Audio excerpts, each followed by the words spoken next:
Hello, my name is RJ Kozane from PGH Museums, and you are watching PGH Art Talk, or listening if you are podcast listening in. I am interviewing Zach Brown right next to me, skeleton, dead man walking, and we are going to be talking about art. We get very candid about succubuses and religion. We even take a venture to Wendy's as Pippi Longstocking. There's so much that we cover in this interview. We're so lucky to have him on as episode number 2. Check out episode number 1 with Derek Peel. We interviewed her about her exhibition Get Well Soon at 707 Gallery. And right after this break, we're going to talk to Zach and get down to our business. Sidekick Media Services. We are your sidekick in business for social media, video production, and more. Find out more at sidekickmediaservices.com. Cheers. Cheers to the interview. And to you at home. Yes. Should have taken a drink. It's bad luck. I know, it's bad luck, but here we are. Good luck in the What's studio. the thing where you have to look at each other when you drink it? You have to Should we do it again? Cheers. All right. And then Look you don't break eye intensely. contact. Don't break it till you put it down. You broke Oh, it. you have to. Oh, I didn't know if that was a rule. Man. I thought when you finish. We're all Well, over now the we got place bad luck. right now. We can't do it 3 times over. No. No. I'm gonna be too hydrated. Oh, okay. Here we go. All right. Whole time, don't break. All Don't break right, character. here we go. All right. Cheers. Cheers. I'm gonna call you out. You broke right away. Did I? Yeah. Oh my god. That's okay. No. We can't It's do it 4 fine. times. It's fine. It's fine. We'll just have to Zach wait for the New Brown. Year's. Good luck will come around. Yes, exactly. No, I'll make it through this year if it kills me. It won't kill you. Okay. You're alive. Your name is Zach Brown. You are a lovely painter in the area. I do what I can. Yes. Yes. Yes. And I'm RJ Kozane. We met earlier today I'm from pghmuseums.org. And I'm from here. Yes, from the Pittsburgh area. And this is PGH Art Talk. We sit down one-on-one with an artist over some bubbly and talk some music, talk some art, talk whatever we want to talk about. Whatever you want to talk about. You came to my house. Dang. You're a guest. Whatever you want to talk about, we can talk about it. Thank you for being so open with me right now. Oh, well, you got me at a very vulnerable time. We're lucky today. I'm very hungover, so I will talk about anything. That's right. I'm not caffeinated enough, so we're on the same level, kind of. There we go. Yes, and I want to start. I actually don't with drink the coffee. space. You don't drink coffee. I don't drink coffee. I don't drink tea. I don't use caffeine. Are there any artists in the area besides you who do not drink coffee? I need to know. I'm not sure. Talk to me if you do. I just do raw cocaine first thing in the morning, uncut. That's the way to do it. That is the way. No. Not the way. I take a shower to wake up. That's how I get up in the morning. I do the same thing. I take a shower to go to bed. I waste water. I'm very ungreen. I mean, same. I do one in the morning. I do one at night. And yesterday was the first day I did not have coffee because I ran out. I ran on empty the whole day. Nothing creative got done. Work slumped over the desk. We're in the schoolhouse. That's what you call it, correct? It's what I call it. Yeah, it's technically, I guess, a neighborhood house was what it was. So, like, Alan Letters in front, it's a John Munhall neighborhood house. That's what it used to be back in the day. Okay. We have a little plaque out there that it was going to be a distillery. They figured they couldn't make it work as a distillery, or they couldn't work with each other. I've heard multiple stories. Whichever one the juiciest one is the one we want to hear. This is some hot goss. Yes, Stayed we're Tuned here for. Distillery. It didn't work out. But it worked out for me. I found it on Craigslist. And then worked out a scam where I can have multiple people live here and live work artist spaces. And this helps cover the mortgage. And then we cohabitate and make work.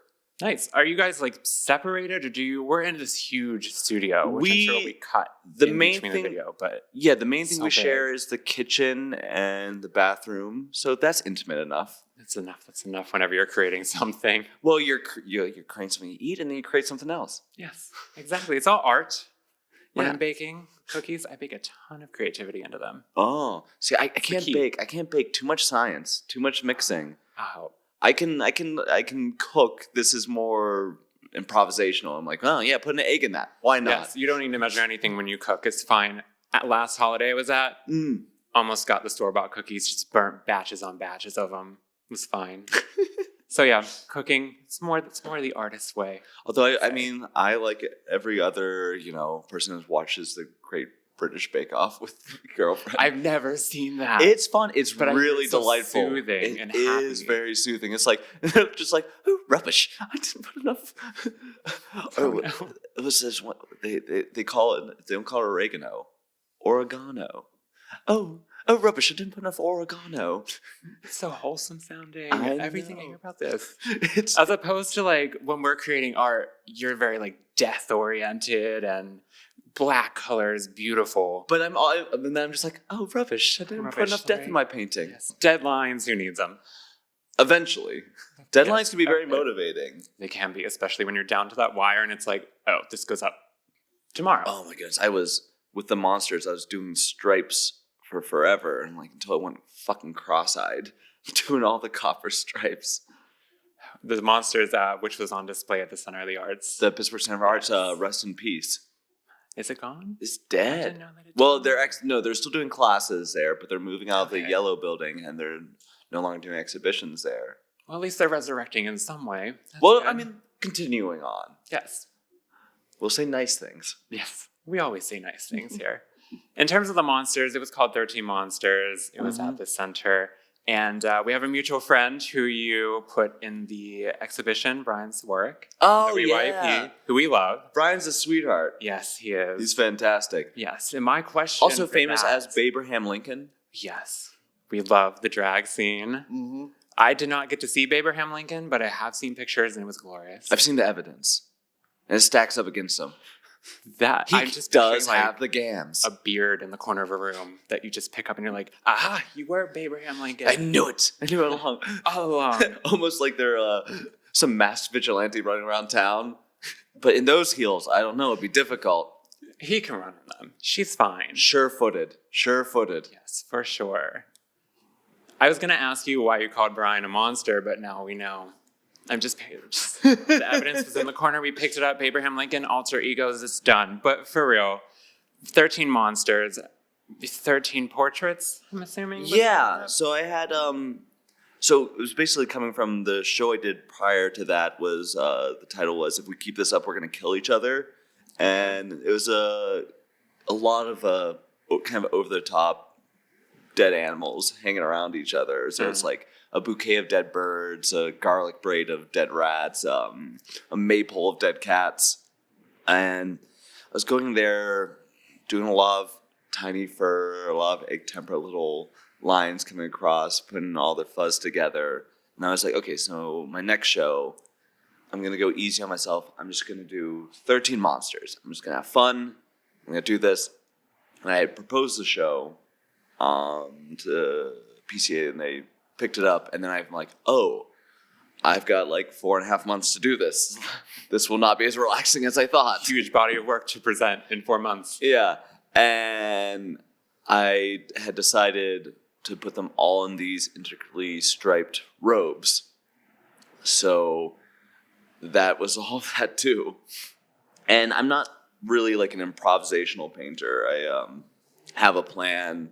I execute more of a draftsman and problem solve as I go. I'm not really a la prima. I'm like, ooh, what inspires me in the moment? Right. I get inspired in other moments. A lot of those, sleeping in cemeteries and drinking gin. Just the norm. And then you sketch it out, and then you have it. Right. So then you have it. Hanging on the wall. Yeah. But then after that, that's when the work starts, and start planning and constructing and more like building it. So I think of the paintings more like totem poles or fetish objects, where you they start to acquire marks and building over time. So it's not really like a window into a world. It's more like him building it as a standalone object itself, even though there's representation in the painting. I think that's why I do them life size or larger. So then they start to feel less like I'm peering through a window or looking at a picture. It's more like, oh, this is kind of a entity unto itself. Yeah. Which makes them tough for people to have in their homes, because like, oh, this extra roommate's hanging out and he's not paying rent. He's just looking at me all the time. Gotta get him out on the street. Yeah. Won't throw the art out on the street at all. My aunt and uncle, they were renting out their place in New York, and renting out as furnished, and they had a couple of my paintings up in there, and the tenants were like, can we take these down? They're looking at us. Did they say no? Are they still hanging? No, they took them down. Oh, Yeah. man. Well, It's- you know. I mean, when it's that big, that's life size. You have monsters staring at you in your bedroom, which may or may not happen They're there sometimes. anyways. Yeah. Yeah. Do you ever get sleep paralysis? I've had sleep paralysis once, Mm. and it was the most terrifying thing I've ever had in my life. I get about once a month. Once a month. Oh yeah. How? Well, I fall asleep and then I think I'm awake, and then there's demons And in you're my not, room and I yes. can't move. Oh, man. That is... Although there's a new Not development, good. I've been getting like night terrors, which is a real delight to my fiance. I have only had a few night terrors. I don't realize it. I just sit up straight in my sleep and just scream, or I go, and then it's Just like a ghost. It's like it's a possession. It's like my guts are haunted. It just comes out. Just like my grandfather would have night terrors. Mhm. It was always the same thing.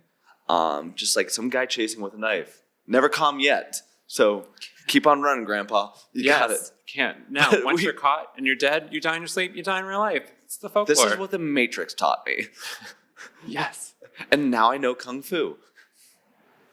All out of paralysis. Well, sleep paralysis, it's been around for a long time. Do you ever see the old painting, the Nightmare? It has like the little demon sitting on the woman's chest, and there's Yeah. a horse coming through the curtains. Yeah. It's a great painting, and then they did a wonderful etching of it too. It was very popular at the time. And actually, what's his name? Fuseli, I want to say. A big inspiration to Blake later on. Mm-hmm. But so I did my kind of succubus painting. Yes, So which you can see on your website front and center this moment you go there. Yeah, it's a fun one. My friends came and posed for that, and then now wife was kneeling on his chest, and he's like, "Can we get this reference like quickly? My rib cage is gonna collapse." It's the point of the succubus. Exactly. It's supposed to deteriorate Well, you. this is the funny thing. So, like in the early church, people are like coming into confession. They're like, "Oh, I'm sinning in my sleep," and they're like, "What do you mean you're sinning in your sleep?" Because It's you like know they want to hear it. it's nocturnal emissions. So they but it kind of was all grouped together, like succubus, incubus, nocturnal emissions, sleep paralysis. They kind of all rolled that together, and it's like, oh, it's a demon eating your life fluid, but you're not sinning, so you're fine. It's like, oh, that's both comforting and terrifying. It's like, yeah, that's on brand for the Catholic Church. That's exactly on brand for the Catholic Church. Comforting and terrifying. We are talking about comforting and terrifying things with Zach Brown today, part of PGH Museum's PGH Art Talk. We want to take a moment out of this very light conversation to thank you for tuning in and to thank our members. You can become a member on pghmuseums.org. It's $20 right now. If you go, you get discounts to galleries, museums, and I just was on our website yesterday. You get a percentage off Ton Pottery classes if you sign up. Ooh. So check that out. $20. Great gift for the holiday. I already have one, so please don't buy one for me. Doesn't need one. I Great don't have one. artist. You can get that for me. You can get it for him. Never mind. Or buy it for Brian, who's behind the camera. Brian Crawford. Head of PGH Museums. He has one too. I'm sorry. Get some for your family, friends. And we're here with Zach Brown. Talking monsters. Talking sleep. there talking we go. religion. Yeah. Yes, firm handshake like that. Not as firm. Good to drink the bubbly. Shooting from the hip. But no, so yeah, dreams, nightmares. This is a lot of thing, and like I think this is the thing with doing the monsters or doing a lot of the imagery that I use is, I mean, because we don't know what death's like. I haven't been dead. Have you? I don't think so. No, not That guy yet. behind you, who's not on camera, we got a skeleton right behind Zach on brand for both of us. He's been dead, but no, we have not been dead. We've been very alive this entire time. Yeah, but so I think we imagine death to be like sleeping, or we imagine to be like dreams. So I think we start to occupy like the afterlife with the stuff from our dreams, and it starts to look this way. And luckily, I only have nightmares, but so I know I'm going to hell. It's more fun there anyhow. I Absolutely, hear it's fun. all I my hear it's a friends are party. there. Yes, I will be there. Abraham Lincoln. I will dress as Abraham Lincoln so Brian can go up there because There might be he a needs to go chorus up there. line of Abraham Lincolns, just like the Rockettes. This would be a look. This would be a look. This is a look. I'm picturing it in my mind right now, and I can't even go on. Like I'm ready to go to Blue Moon. Let's go to the drag show. There we go. I was at Gooskey's last night. Mhm. It's a fun place. Had a nice gin and tonic and plenty of pierogies. I've never had their pierogies. They're actually not bad, but you know what was really good right there? They're provolone sticks. They hand cut it. They hand batter Cheese it sticks there. are my judge. Oh, these are not cheese sticks. These are cheese chodes, my friend. They are beefy. They're beefy You're talking boys. my language. And they hand bread it. They hand batter it there. They fry it up. Never frozen. Always fresh. It's just like Wendy's. It is not just like Wendy's. No, it's much better. Much better than Wendy's. We're going to Gooskie's. Although Interview over. Dave Boom. from Wendy's, well, he was Where are we going with this? He was an orphan. He was adopted. He donated a Was. lot to charities for orphanages and all this Yes. type of thing. Yeah. He was a good man. Mm-hmm. I didn't know that about him. Mm-hmm. Didn't have the cheese sticks though. My I'm art going to teacher Gooskie's. in high school, she was like, this was when she was, I think she was fresh out of school. She was like kind of low on cash, but there was this big cash award for a Pippi Longstocking look-alike competition. Okay. And she shows up. She's got it down to the T. She's a little petite lady, and she's got it down. She shows up. They give it to a baby who didn't even dress themselves up, and she's like. So then she's like, so she's driving home. She stops off at Wendy's because Pippi and Wendy very similar Hand in looks. hand. Yeah, they may be siblings. We don't know. So she shows up and she's like, "Can I just get a free burger?" And they're like, "Why would we do that?" She's like, "Look at me." She's like, she just like, she worked just, hard. just look at what I'm wearing. I look like Wendy. I look like Pippi Longstocking. Come on. So that was not a good day. Did she get the burger? I don't know if she got the burger. I'm pretty sure she didn't. It's been since high school since I've heard the story. If you're watching, please follow up.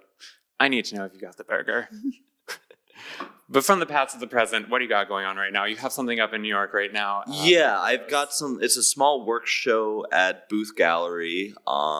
It's gonna be up for a spell, but it's hanging in some very good company. Over 40 artists. Yeah. And I believe the tagline, I wrote it down because I thought it was pretty good. So it's Microdose is the name of the exhibition. Yeah. And it is big artists in manageable doses. Yeah.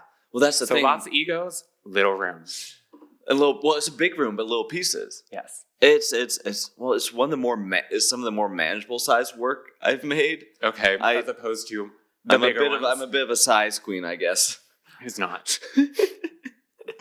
So I saw in the exhibition you have a cast iron cat, did you do a lot of cast iron work? Or I only recently. I had the cats and different animals from the last series of work I did. Not the last one, the previous one of that. If we keep this up, we're going to kill each other. But right across the river is the Carey Furnace. Mhm. And they do classes there. They do iron pouring. And then my one roommate, Gwen, she does a lot of iron work and all this type of stuff. So I had all these dead animals laying around. I was like, what can I do with them? And like, I'm not going to do a potluck, so I'm going to... No. So I took them over there. They put me in the stinky corner, and I cast them all in iron. I just did a whole series of... excuse me. Birds. It's the bubbles. It's the bubbles. We have carbonated water. It happens. I did a It's whole series of natural. birds and rats, so I'm going to clean those up and get them all done. So I had some dead crows. Actually, the one crow I got, it came out really well, but there's a period of time where I was like asking my friends to send me dead birds. Okay, And- as you do. yeah, so people would hit me up. They're like, "Hey, you want to meet up? I got a dead bird." So I'm at the Mardi Gras, and my friend like slides a bag down the bar, and the owner, she's like, "Wait, what's this? What's going on here?" I'm like, "What's in the bag?" I'm like, "It's a dead bird." He's like, "Come on, man, don't mess with me." It's like you can't be selling drugs here. I'm like, "No, it's a dead bird." It's like, all right. And he opens up. He's like, "That's a dead bird." And it's a dead bird. Want another drink? Did you get a free drink out of that at least? Yeah, I did. Okay, good. That's all that matters. Thank God. Well, you only need so many drinks at the Mardi Gras. They have a strong. stiff pour. Man. I can't even imagine. But animals, since we're on that subject, when I was researching you and I was clicking around and looking at things, I saw you have the death element in everything you do, including animals. But I saw also like kind of like you have a horse. I'm a recovering Catholic. There's gonna be a lot of death imagery. It's like Yes. it's like The goats. oh, let's go to church. Oh, this is beautiful. It's a lovely space. Oh, who's this sexy man? What's going on? Oh no, they're killing him. Sebastian. Yeah. He's up. I did see you did that as well. Yeah. Was that part of the monster? Was it a different No, exhibition? that was I did that when I first moved back to Pittsburgh. I was living in this garage by an auto collision place down by the R.D. Fleming Bridge, and taking sink showers, and I had a rope swing, so that was fun. Okay. But I was building the Sebastian there, constructing it there, and kind of really thinking of it as like that totem element of it, just like that kind of straight up figure with the hands bound behind it, and then just the over the top amount of arrows going to like very kind of pincushiony. Yes. Yeah, and I just left it with the underpainting because I was very happy with the rendering, and I decided not to take it to full chroma and glaze it, so I left it with like kind of the Terravert underpainting on that. Very nice. Yeah. Cool. But with the animals, going back to that, Yeah. like everything with humans, it's so easy to be so morbid and just like monsters, Sebastian with arrows through him. And, you know, we kind of think of animals, we kind of think of like a more lighter sense. I did see on his website, you can see one of the paintings you did of a dog, and it's just a dog as far as I know, but it's still painted very mature and very dark. Yeah, I was kind of doing like kind of an Anubis thing with it. Yeah, so there's always, even whenever you're taking from like subject to subject, like human to something else, that dark element, is it always there? Or you kind of start out like, maybe I won't kill the bird today. Just kind of like let him fly around. What are you talking about? I'm a happy-go-lucky guy. Yes. Well, I think that's the thing. I think when you're making paintings, you're already dealing with something that's going to outlive you. So there's already going to be kind of a mortality thing there. It's also like even like kind of painting or drawing or photography. This is a bit of a death mask too. It's capturing a moment, even just like kind of like a technical narrative, the accumulation of mark making. It has a time element to it, and you know, most of the art you see or go and look at in museums or go see around, they're all fucking dead. So you gonna have this kind of like reaching through the ages thing about this. This is kind of a marker and kind of an art inheritance. You know, you see a cave painting and they're there and they're like, you know, where they spray they would take the pigment and spray around the hand like through a bird bone. Yeah. It's weird. It's like, you know, it's almost like they're reaching through time. Yes. Like we're reaching through the wall. There's something kind of I think that's what's important for me. So there's gonna be like a morbid curiosity with the work, but I think really what it is like, what can a painting do? Or at least this is the question I ask myself: is like, what can a painting do that a photograph can't? I think that's why there's not a lot of movement in the work. There's a lot of static qualities, and I think that's a kind of like it's slower. It's a slower art. We see images all the time, especially in a digital age, and it's tons of fun. Bombarded. I love seeing all the images and everything, and it's fast.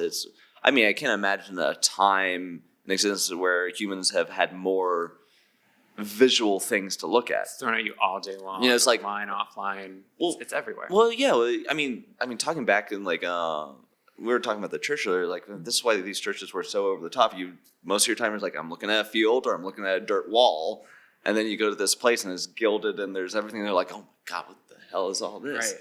And then I think that's why it's like where things move so fast. I think it's nice to have that kind of slow down and spend a little time with a painting and, you know, have it, you know, take pause. Yeah. And I think maybe that's a bit of like the death element is have people take pause and kind of, I don't know, get in their own skin for a second and, you have to be when you're looking at a painting because it is very still, like nothing is moving in a painting. Mm-hmm. But there's so much, especially with you, like craftsmanship and so much subtlety that goes into it. Just looking at these robes, there's monsters around the studio surrounding us. And the robes look just like so painstakingly done that even in stillness, there's still so much movement to look at. Well, I think you do have to reward the viewer in a certain way. It's like having that back and forth between the abject and the beautiful, that kind of push-pull. So I think the subject matter can be a little difficult to swallow at times, but I think you have that attraction aversion thing where you want to, at least the goal is to have people want to look and spend time with it, and then be a little uncomfortable too. But then start to wonder, I want it to be, if I could really, I think I would really succeed if my paintings can be like scabs. Like, you know you're not supposed to pick at it, but you can't stop picking at it. Just like, what is this? What is this? Yes. If I can get like that type of like brain worm, I'll be very happy. You've done it. You flatter me. I mean, Call me a scab. off camera. Okay. So for right now, I mean, I'm skipping the union. I'm a scab. so people can see this work right now. I know one area in particular, since we're talking about it, the work. I want people to go see your stuff because it's wonderful. The only place I know right now is New York, and Yeah. we're PGH based. We're Southwestern Pennsylvania. If you're going to New York for the holiday, make your way up there to booth. But if you're not, where can they see you? The only place I know of here is right now Spirit. Yeah, Spirit. People at Spirit were really great to me with it because I essentially moved back to the area and they were starting up, and I was there for my friend was doing some work for them, and no, it was great. I think that was I was talking to Tom there, and we were trying to remember. I think it was one of the first artists they showed there, and then they ended up getting the Angel, which is a very old piece. Yes. So it's like and one the of Angel those is things. the piece from him that is hanging in Spirit, and I don't remember where it's at. I see It's it every right time behind I the walk booth in. downtown. Okay. It's behind the booth. Yeah, Downstairs. Okay. Yeah. So that was pieces actually from undergrad.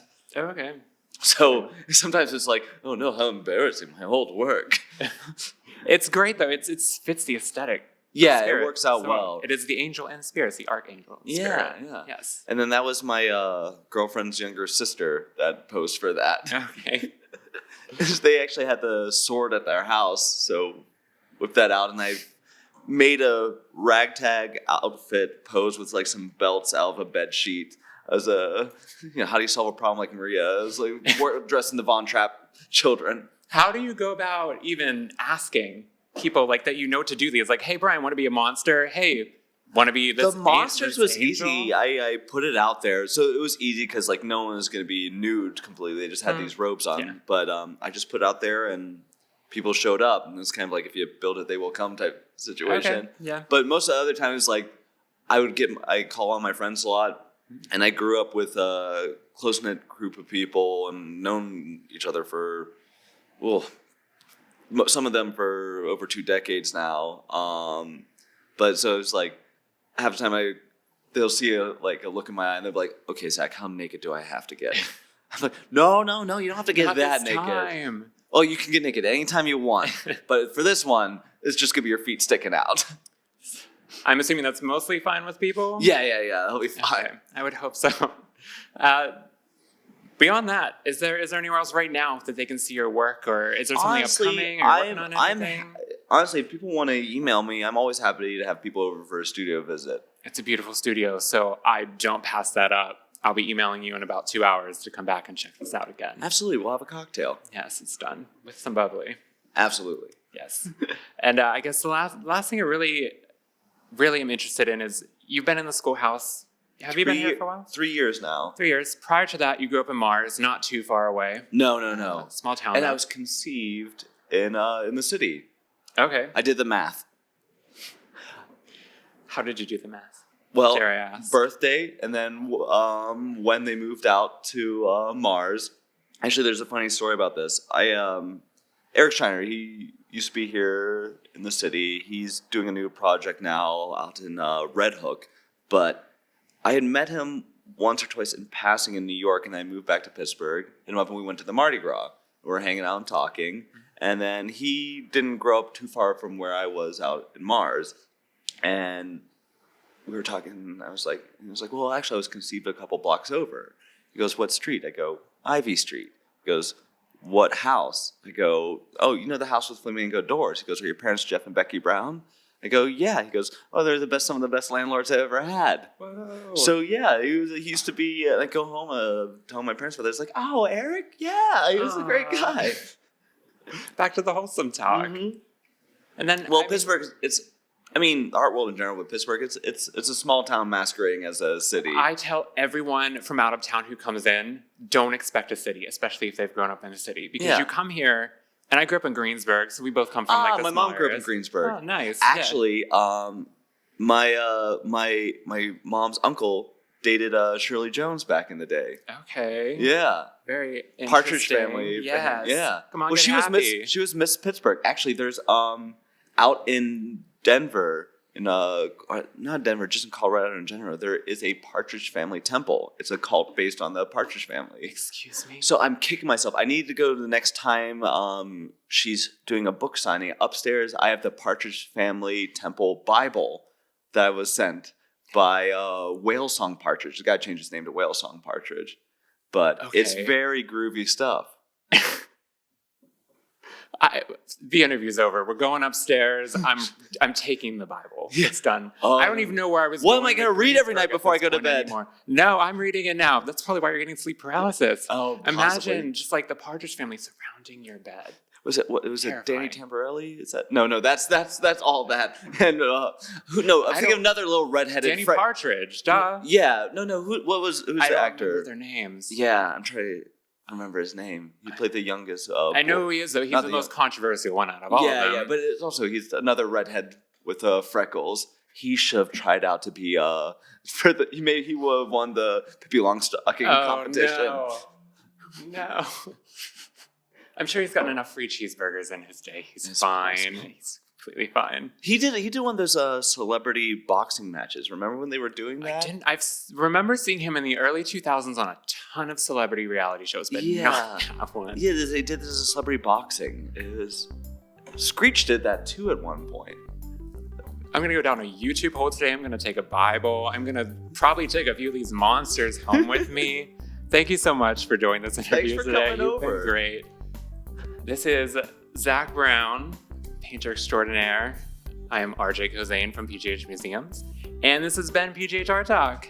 Thank you. Thank you. Yes, we Hopefully we gotta have do enough the footage cheers. to work with. We have so much footage. Don't break. Oh, I broke. He won. Thank you for listening to Art Talk from pghmuseums.org. Your host today was RJ Kozane, and the program was edited by me, Brian Crawford. Today's music was Wallpaper by Kevin MacLeod and can be found at filmmusic.io. It is licensed through the Creative Commons. Be sure to search PGH Art Talk on Apple Podcasts, Spotify, or wherever podcasts are found. PGH Museums is made possible through our members and affiliate museums, such as the Punxsutawney Weather Discovery Center. Become a tornado. Make a thunderstorm. Be a TV weather forecaster. You can do all of this and more at the interactive Punxsutawney Weather Discovery Center, located in the home of Punxsutawney Phil. Learn more at weatherdiscovery.org. We'll catch you in 2 weeks, right here on Art Talk from pghmuseums.org.